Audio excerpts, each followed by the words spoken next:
दोस्तों इस क्लास में आपको डिक्टेशन दूंगा मैं ट्रांसक्रिप्शन नंबर 147 की 80, 90 एंड 105 WPM पर रिस्पेक्टिवली। सो सबसे पहले आपको मैं डिक्टेशन प्रोवाइड करूंगा 80 WPM पर। B ready for it.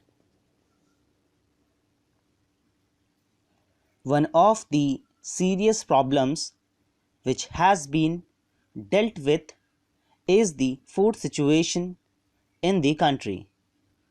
The President's address very rightly remarked that though it is not alarming, still it is serious. It is of grave concern. The economy in the country is also not very safe. All these are stark realities which the country and the leaders of society, as we are in this august house, will have to face. This august house and also the several houses in the states have given their approval to the 10th 5-year plan.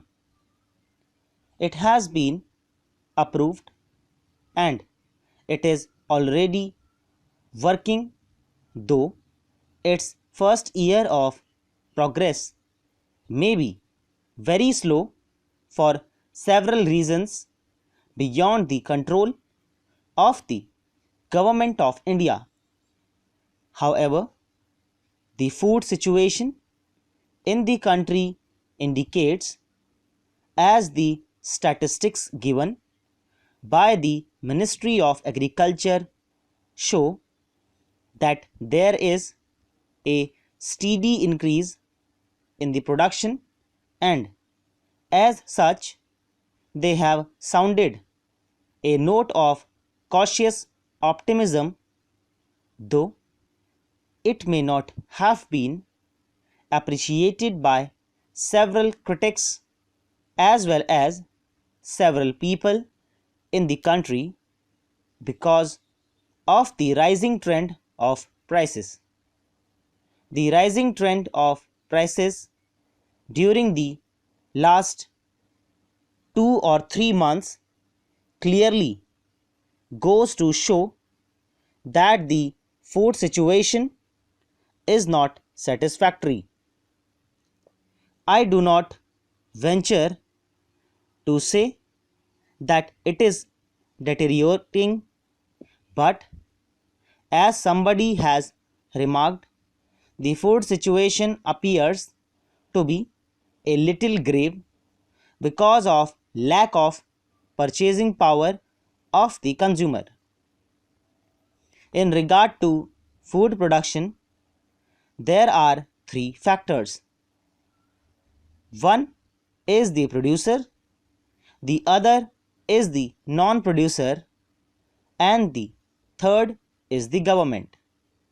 The producer in this country is mainly the agriculturist, and it is time to think seriously whether the Union Parliament should have to think positively whether in this country agriculture is to be given the pride of place ahead of industry, because it is the main industry of the nation.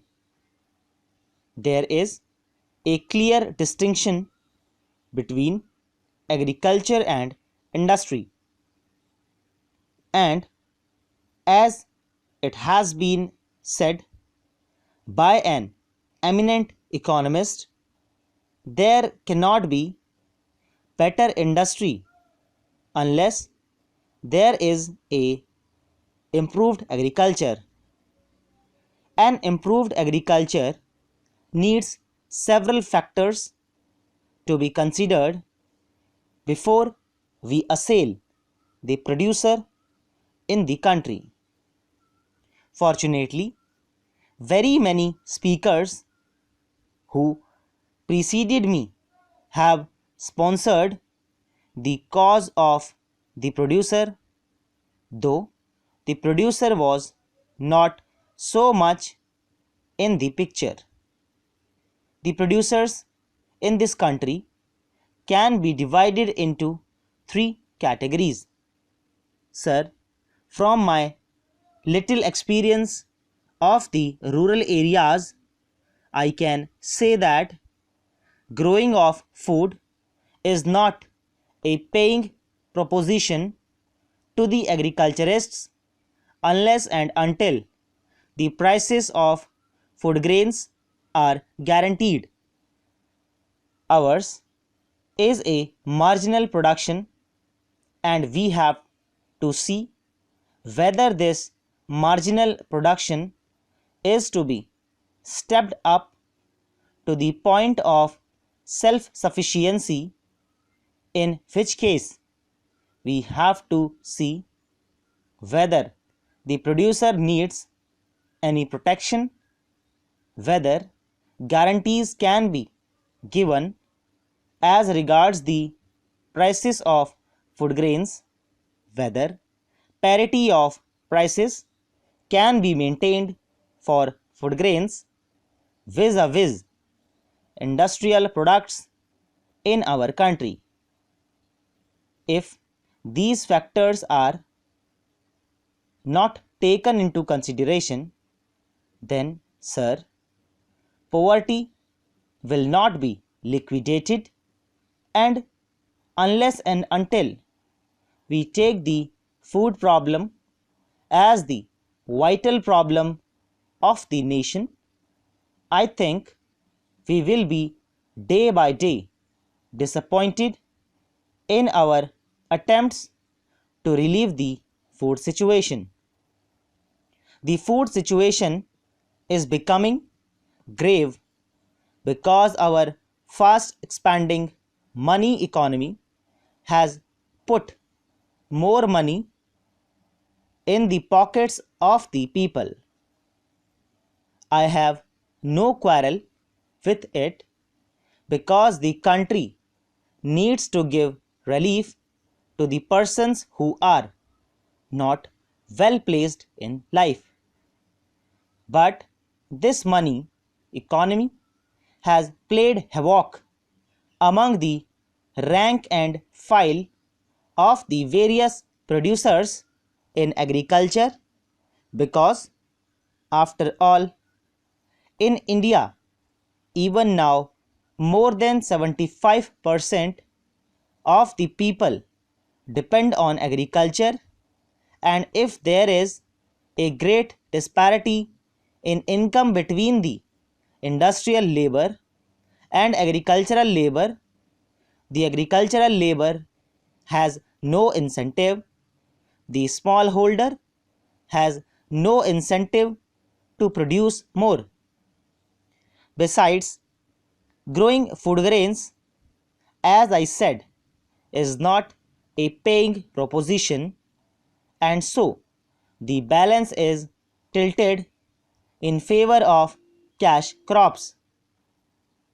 Various state governments have also abolished the Grow More Food Acts, especially in Maharashtra. There is an act called the Grow More Food Act of 1995. It lays down certain restrictions on the grower to assign more land for food production. That restriction having been removed now, the farmer is an individualist in his crop planning, and he does not care what crop the country needs, but he cares more for whether the crop is a paying proposition. It is a natural human tendency that unless and until the business is remunerative, nobody follows it seriously. Though this tendency is found not only in India but everywhere, yet the agriculturist faces this question all the more. Sir, our revered Prime Minister made a nationwide appeal that India should follow cooperative farming. Sir, cooperative farming still remains a dead letter, though there have been several eminent persons who have advocated the importance of cooperative farming. दोस्तों इसी के साथ ही dictation finish होती है. अब मैं आपको dictation provide करूंगा 90 WPM पर, so be ready for it.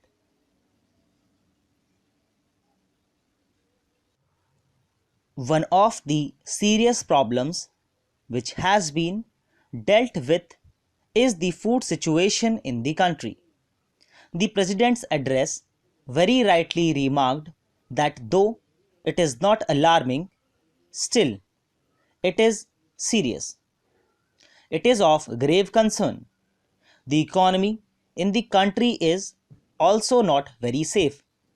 All these are stark realities which the country and the leaders of society, as we are in this august house, will have to face.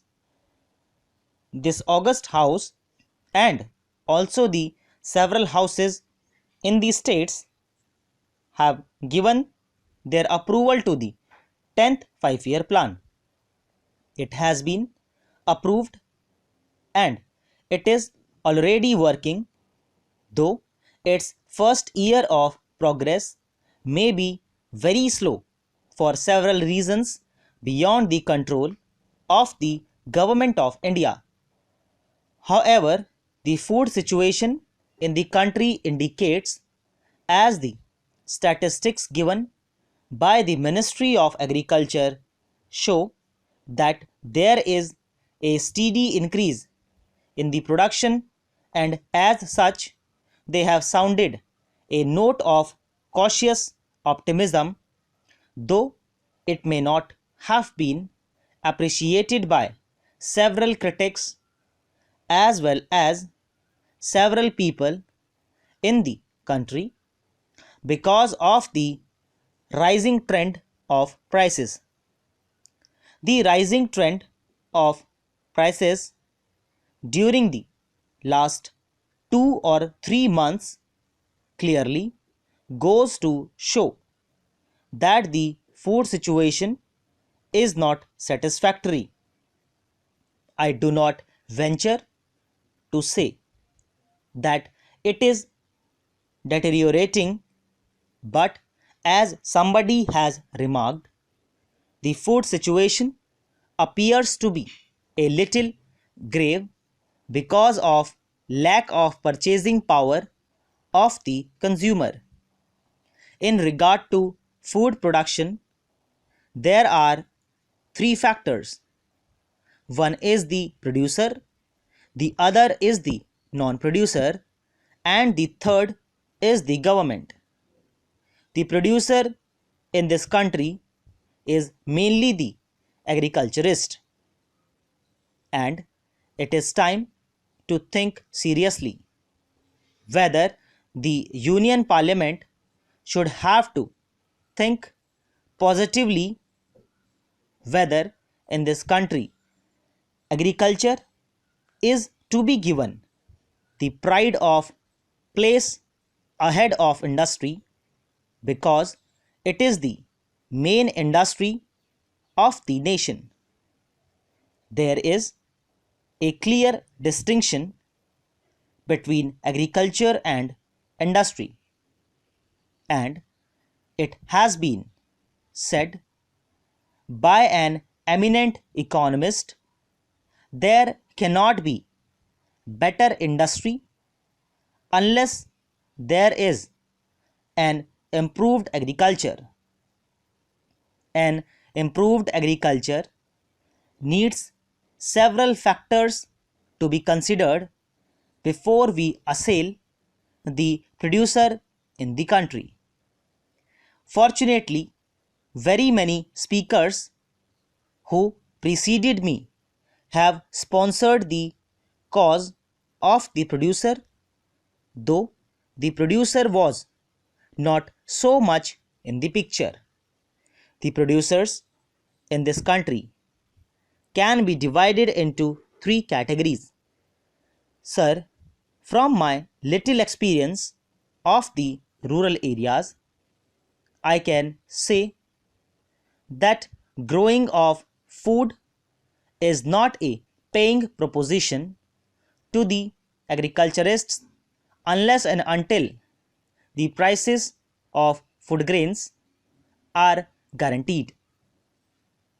Ours is a marginal production, and we have to see whether this marginal production is to be stepped up to the point of self sufficiency, in which case we have to see whether the producer needs any protection, whether guarantees can be given as regards the prices of food grains, whether parity of prices can be maintained for food grains vis-a-vis industrial products in our country.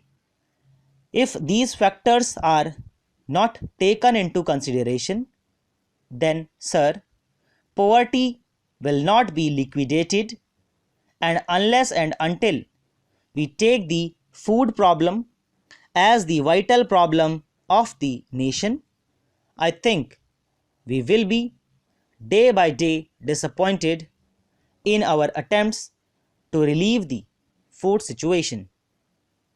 The food situation is becoming grave because our fast expanding money economy has put more money in the pockets of the people.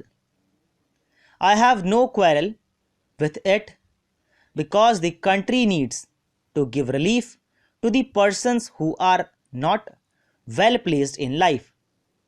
But this money economy has played havoc among the rank and file of the various producers in agriculture because, after all, in India, even now, more than 75% of the people depend on agriculture, and if there is a great disparity in income between the industrial labor and agricultural labor, the agricultural labor has no incentive, the smallholder has no incentive to produce more. Besides, growing food grains, as I said, is not a paying proposition, and so the balance is tilted in favor of cash crops. Various state governments have also abolished the Grow More Food Acts.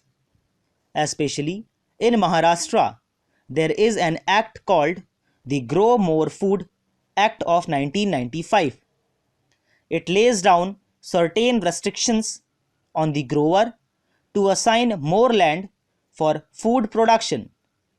That restriction having been removed now, the farmer is an individualist in his crop planning, and he does not care what crop the country needs, but he cares more for whether the crop is a paying proposition. It is a natural human tendency that unless and until the business is remunerative, nobody follows it seriously. Though this tendency is found not only in India but everywhere, yet the agriculturist faces this question all the more.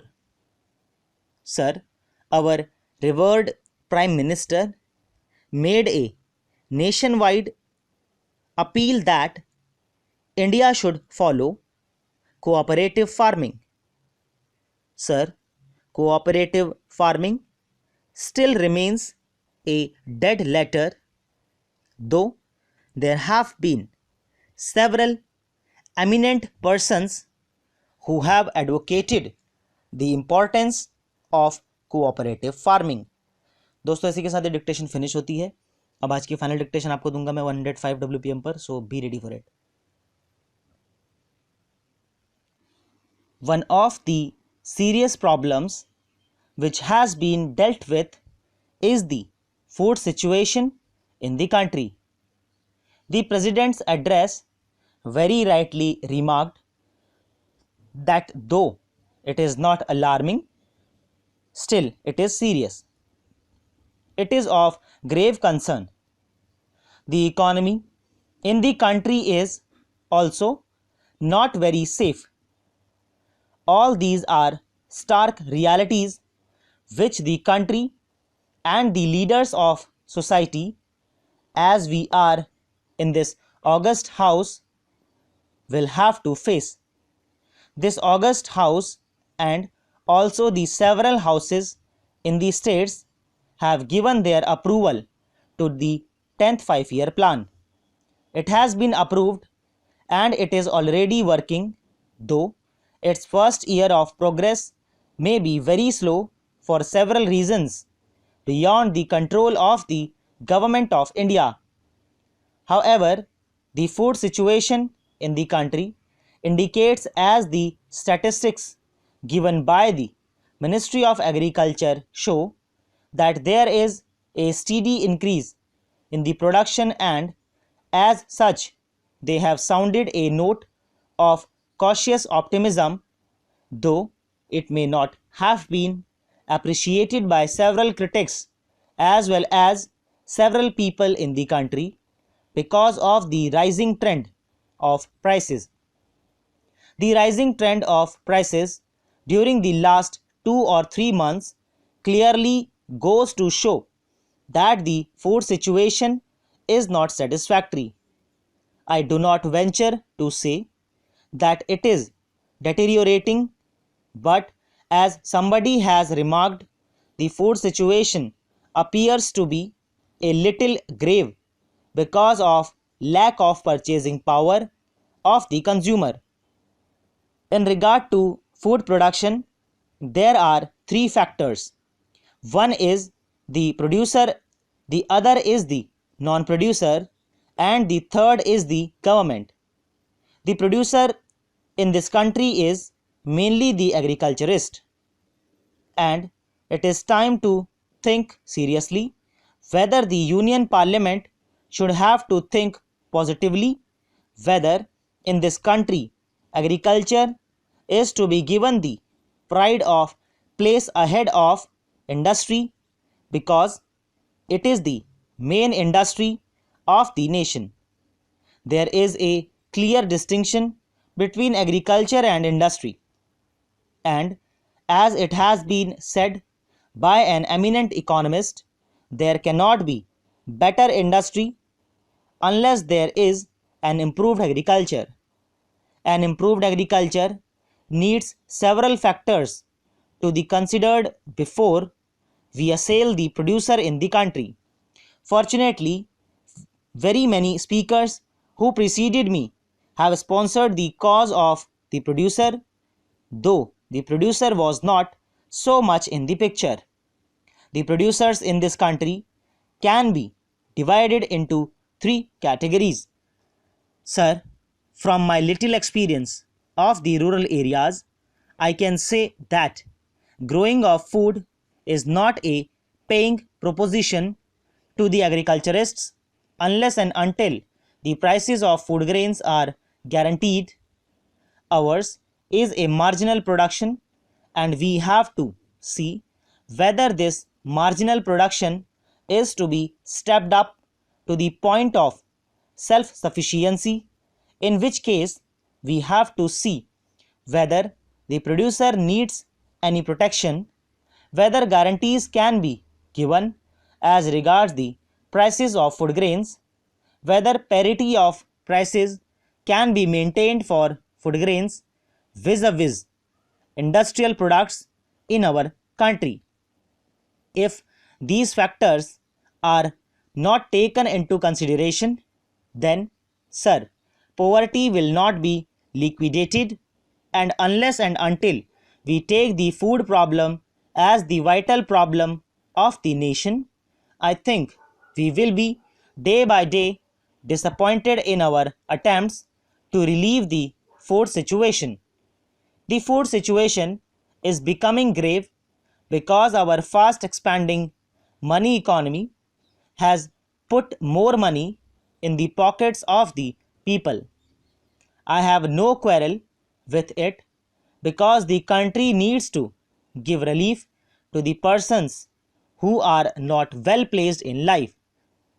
But this money economy has played havoc among the rank and file of the various producers in agriculture, because after all, in India, even now, more than 75% of the people depend on agriculture, and if there is a great disparity in income between the industrial labor and agricultural labor, the agricultural labor has no incentive, the smallholder has no incentive to produce more. Besides, growing food grains, as I said, is not a paying proposition, and so the balance is tilted in favor of cash crops. Various state governments have also abolished the Grow More Food Acts. Especially in Maharashtra, there is an act called the Grow More Food Act of 1995. It lays down certain restrictions on the grower to assign more land for food production. That restriction have been removed now. The farmer is an individualist in his crop planning, and he does not care what crop the country needs, but he cares more for whether the crop is a paying proposition. It is a natural human tendency that unless and until the business is remunerative, nobody follows it seriously. Though this tendency is found not only in India but everywhere, yet the agriculturist faces this question all the more. Sir, our revered Prime Minister made a nationwide appeal that India should follow cooperative farming. Sir, cooperative farming still remains a dead letter, though there have been several eminent persons who have advocated the importance of cooperative farming. दोस्तों, इसी के साथ आज की तीनों dictations finish होती हैं। मुझे पूरी उम्मीद है आप लोगों ने बहुत अच्छे से इस मैटर को लिखा होगा, अच्छी तैयारी आप कर रहे होंगे एग्जाम के लिए। कोई भी दिक्कत है आप कमेंट सेक्शन में मुझे बताइए कि क्या आपको स्टेनोग्राफी में प्रॉब्लम आ रही है, आपकी स्पीड में, एक्यूरेसी में क्या दिक्कत आ रही है, आप कि कितनी मिस्टेक आई है इस मैटर में, वो भी आप मेरे को ज़रूर बताइएगा, और वो भी कितनी की स्पीड पे। आपसे मुलाकात करूंगा मैं अगली क्लास में अगली ट्रांसक्रिप्शन के साथ। तब तक के लिए बाय, टेक केयर।